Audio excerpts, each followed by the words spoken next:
Hei rakkaat! Tällä kertaa aiheena on varjo ja varjotyöskentely. Mistä koostuu varjo? Mikä on varjo? Carl Jung meni tiivistään varjon seuraavasti. Varjo koostuu kaikesta, mitä ihminen ei pysty tiedostamaan itsessäänsä. Tai toinen sanamuoto, mitä ihminen ei kykene itsessäänsä näkeen. Oma kokemus ja lisäys tuohon on, että varjoon liittyy myös kaikki, minkä ihminen kieltää itsestäänsä alitajuisesti tai tietoisesti.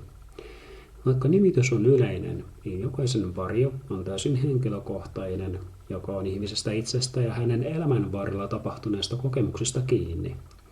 Monella on harhainen ajatus siitä, että varjo sisältää pelkästään negatiivista. Traumojen ja addiktioiden juurisyyt, ajatus- ja tunnepohjat, mistä tarkastelee ympäristöä ja paljon muuta. Joka kaikki pitää kyllä täysin paikkaansa. Myönnetään, että itsekin usein syyllistyn puhumaan lähinnä näistä negatiivisista puolista. Mutta varjoon sisältyy myös positiivinenkin puoli.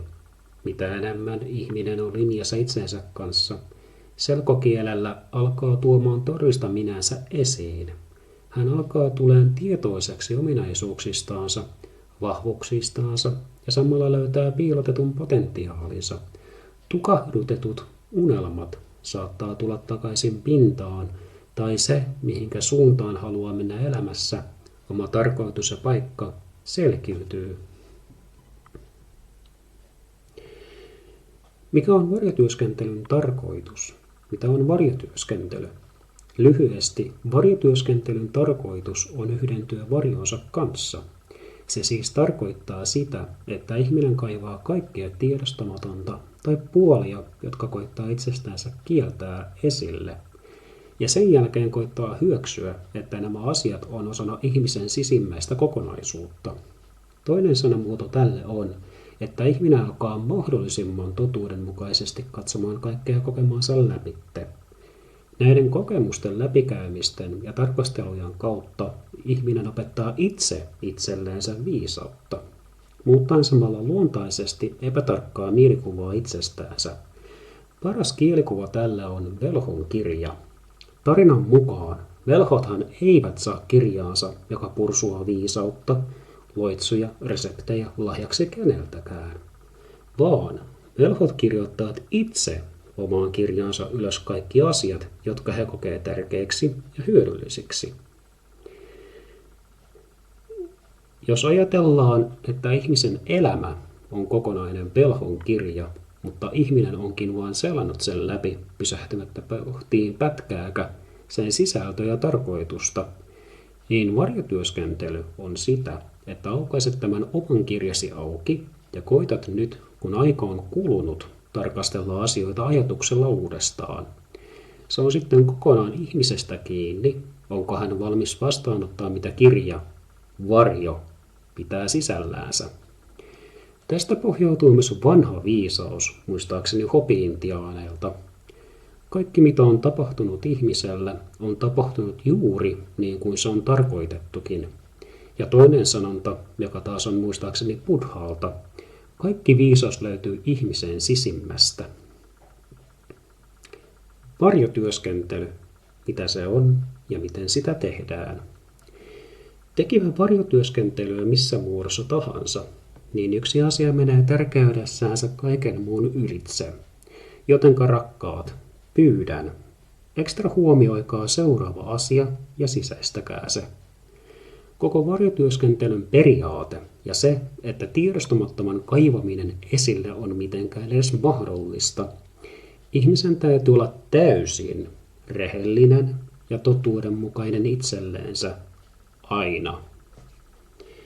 Lähes jokaisella ihmisellä on epätarkka mielikuva itsestäänsä tai sitten maski. Ja ainoa tapa, mitenkä aukaistaan väylä itsensä kohtaamiselle, on totuuden kautta. Tämä on myös se syy, miksi moni jättää varjotyöskentelyn tekemättä. Itsensä kohtaaminen ja totuus on lähes poikkeuksetta raskasta ja ahdistavaa. Olen kuullut väitteen, että varjotyöskentely voisi tuntua toisinaan mukavaltakin. En ole itse päässyt tuollaisessa parantumisprosessissa niin pitkälle, että kykenisin varmistamaan asian. Oman käsitykseni pohjalta tuo voi olla mahdollista, jos ihminen on jo onnistuneesti yhdentynyt oman varjonsa kanssa. Mutta tuossa pisteessä varjotyöskentely on enemmänkin meditatiivista, jolloin häiritsevät ajatukset ja tunteet eivät enää vaikuta ihmiseen ja hän vain vahvistaa yhteyttä todelliseen minäänsä. Sivunootti, kyllä niiden kelpaa. Henkisistä piireistä kuultu sanonta, siihen mihinkä psykologia loppuu, buddhalaisuus alkaa. Mitenkä varjotyöskentelyä voi tehdä? Niin, ihmisellä pitää olla utelias sekä virkaintoisen etsivän kyselevä ja kyseenalaistava asenne. Ken Wilber on antanut ajatusleikkiä, että kuvittelee varjon hirviönä eteen ja koittaa käydä keskustelua sen kanssa. Tai juttelee itselleensä ääneen peilin kautta. Oma suosikkitapa varjotyöskentelyyn on sammuttaa valot, sytyttää kynttilä lyhtyyn ja istua jalkamatolle. Antaa sitten ajatusten virrata peilaten omaa elämää ja kokemuksia. Kirjoittaminen, lukeminen, musiikin tekeminen, kävelylle lähteminen, kaverin kanssa keskustelu, periaatteessa kaikenlainen toiminta arkisessakin elämässä, joka kautta voi purkaa omia ajatuksia ja tunteita sekä saada oivalluksia, voi toimia myös varjotyöskentelyn välineenä. Sen mestarin sanoin, voit lukea vaikka Liisa Himemassa kirjaa, jos sisäistät siitä sateen äänen. Koska ihmiset on erilaisia, niin on parasta, että jokainen etsii itse itselleensä sopivimman tavan, mitenkä pääsee kosketuksiin varjonsa kanssa. Mutta on tärkeää, kun näitä ajatuksia ja tuntemuksia tulee, niin ihmisen pitäisi osata tietoisesti tarttua punaisen lankaan kiinni ja syventyä niihin.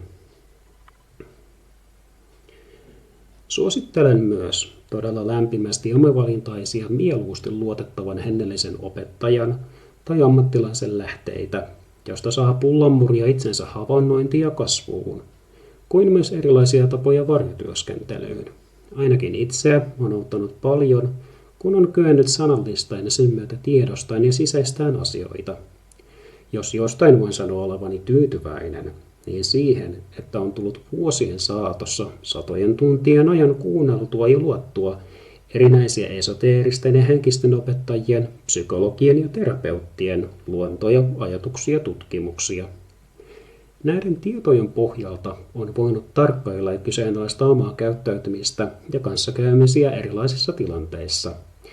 Henkisen opettajan rumin sanoin, eilen olin viisas ja tahdoin muuttaa maailmaa, tänään olenkin viisaampi ja muutankin itseäni. Kiitoksia rakkaat kuuntelemisesta ja kiitos kun olet.